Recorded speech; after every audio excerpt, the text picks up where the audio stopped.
Jai Chitra. Welcome to J home channel. இன்றைக்கி நம்ம ஒரு ஸ்பெஷலான ரெசிபி ஒன்று பார்க்க போகிறோங்க. சிவப்பு அரிசி அவளுங்க.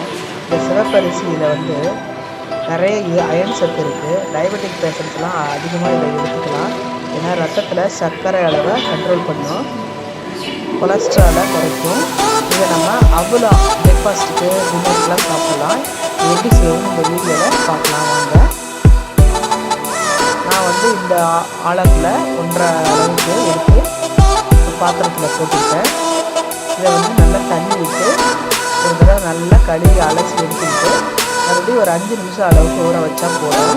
ரொம்ப நேரம் ஊற வைக்க தேவையில்லை. இது முழுசான லேசான அவள் தான், கெட்டி அவள் கிடையாது. அதனால் சீக்கிரமாக ஊறிடும். ஒரு தடவை கழுவி ஊற்றிட்டு நல்லா தண்ணியை மறுபடியும் விட்டு வச்சுட்டோம்னா ஒரு 5 நிமிஷம் ஊறினது எடுத்து நல்லா வடிவிட்டு எடுத்துக்கலாம். நல்லா புளிஞ்சு ஒரு தனியாக பாத்திரத்தையும் போட்டுக்கலாம். பாருங்கள், இந்த அளவுக்கு ஊறினாலே போதும். இதை நல்லா கழுவிட்டு நம்ம வந்து ஒரு புளிஞ்சு ஒரு பாத்திரத்தில் சேர்த்துக்கலாம்.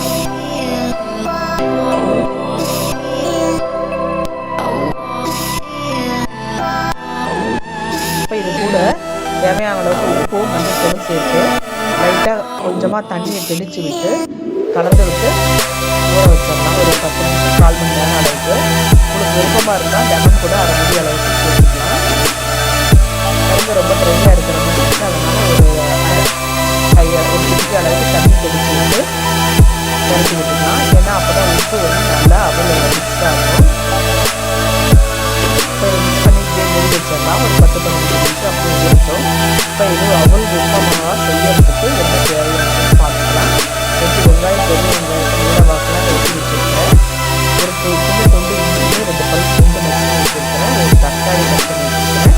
கருவேப்பிலை, கொத்தமல்லி, 4 பச்சை மிளகாய் வீட்டை வாக்கில் கட் பண்ணி வச்சுருக்கிறேன். துருவ தேங்காய் கொஞ்சமாக எடுத்துருக்கிறேன். இப்போ அடுப்பில் ஒரு கடாயை வச்சு 4 ஸ்பூன் அளவுக்கு எண்ணெய் விட்டுக்கலாம். எண்ணெய் காய்ந்த உடனே கடுகு உளுத்தம் பருப்பு போட்டுக்கலாம். கடுகு வந்து நிறையவே போட்டுக்கலாம். இப்போ சும்மா சாப்பிட்றப்ப நல்லா சாப்பிட்றப்ப நல்லா டேஸ்ட்டாக இருக்கும். இப்போ கடுகு வெடித்த உடனே நம்ம வெங்காயத்தை போட்டுக்கலாம். கூடவே பச்சை மிளகாய் சேர்த்துக்கலாம். கருவேப்பிலை சேர்த்துட்டு நல்லா வதக்கி விட்டுக்கலாம். வெங்காயத்தை பாருங்க, வெங்காயத்தை நல்லா வதக்கி விடுவேன். வெங்காயம் நல்லா வதங்கிருச்சுங்க. இப்போ கூடவே தக்காளி, இஞ்சி பூண்டு நசுக்குனதையும் சேர்த்துக்கலாம். சேர்த்தே வதக்கி விடலாம்.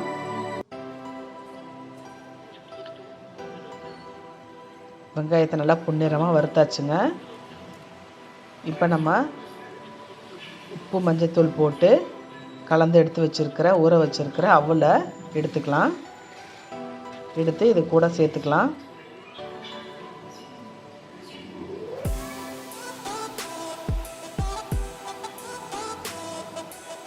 கொஞ்சம் கொஞ்சமாக போட்டுக்கலாம்.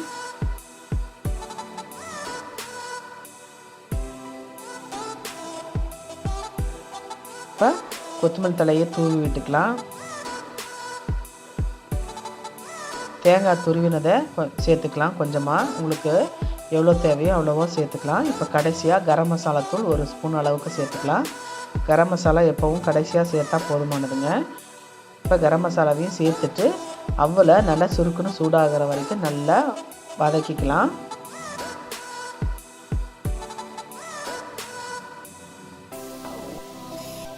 ஒரு 5 நிமிஷம் அளவுக்கு பரட்டி விட்டு வதக்கி எடுத்துக்கலாம்.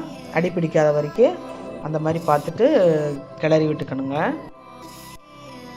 இந்த சிகப்பு அவலை நம்ம அடிக்கடி சாப்பிட்றப்ப சர்க்கரை நம்மளுக்கு கண்ட்ரோலாக இருக்கும். கார்போஹைட்ரேட்டும் இதில் அளவாக இருக்குது. அதனால் அடிக்கடி சாப்பிட்லாம். அவள் இப்போ ரெடி ஆகிடுச்சு. சூடாக பரிமாறலாங்க. இந்த வீடியோ உங்களுக்கு பிடிச்சிருந்தா லைக் பண்ணுங்கள், ஷேர் பண்ணுங்கள், கமெண்ட் பண்ணுங்கள். ஜே ஹோம் சேனலுக்கு சப்ஸ்கிரைப் பண்ணுங்கள். பக்கத்தில் இருக்கிற பெல் பட்டனை மறக்காமல் கிளிக் பண்ணுங்கள். வாழ்க வளமுடன்.